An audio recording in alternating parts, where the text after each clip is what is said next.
Hello everyone, welcome to our channel. Telugu రాష్ట్రాల్లో మరొకసారి భారీ వర్షాలు. వివరాల్లోకి వెళ్ళి ఏ జిల్లాలో వర్షాలు పడతాయి తెలుసుకునే ముందు మీరు ఇంకా మన ఛానల్ కనుక సబ్స్క్రైబ్ చేయనట్లయితే వెంటనే సబ్స్క్రైబ్ చేసి పక్కన ఉన్న బెల్ ఐకాన్ ని కూడా క్లిక్ చేసేయండి. ఇక వివరాల్లో కనుక వెళ్ళినట్లయితే ఉత్తర బంగాళాఖాతంలో ఏర్పడిన ఉపరితల ఆవర్తన ద్రోణి ప్రభావంతో ముఖ్యంగా ఉత్తర కోస్తా, ఉత్తర తెలంగాణ ప్రాంతాల్లో రానున్నటువంటి 4 రోజుల పాటు భారీ వర్షాలు నమోదు కానున్నాయి. ఈ రోజు రాత్రికి కోస్తా తీర ప్రాంతాల్లో వర్షాలు మొదలవుతాయి.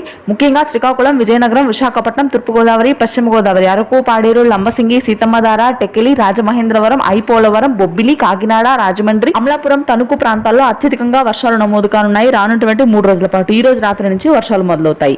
ఇక ఆ తర్వాత మధ్యాహ్నం గుంటూరు, కృష్ణా, తూర్పుగోదావరి, ఉత్తర ప్రాంతాల వరకు కూడా తేలికపాటి నుంచి మోస్తరు వర్షాలతో పాటుగా ఈదురుగాలుల ప్రభావం అత్యధికంగా ఉంటుంది. పలు చోట్ల వడగండ్ల వాన నమోదవుతుందని వాతావరణ కేంద్రం హెచ్చరికలు జారీ చేసింది. భారీ ఉరుములు మెరుపులతో కూడా వర్షాలుంటాయి.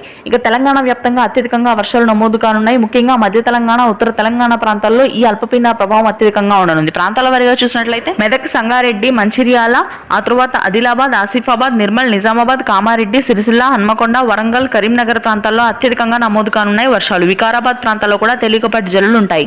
హైదరాబాద్ నగర ప్రాంతంలో ఈ రోజు రాత్రి నుంచి వర్షాలు మొదలవుతాయి. సెంట్రల్ హైదరాబాద్ లో భారీ వర్షాలు కురుస్తాయి. ఇది ప్రస్తుతానికి లేటెస్ట్ తెలుగు రాష్ట్రాల weather update. Thanks for watching.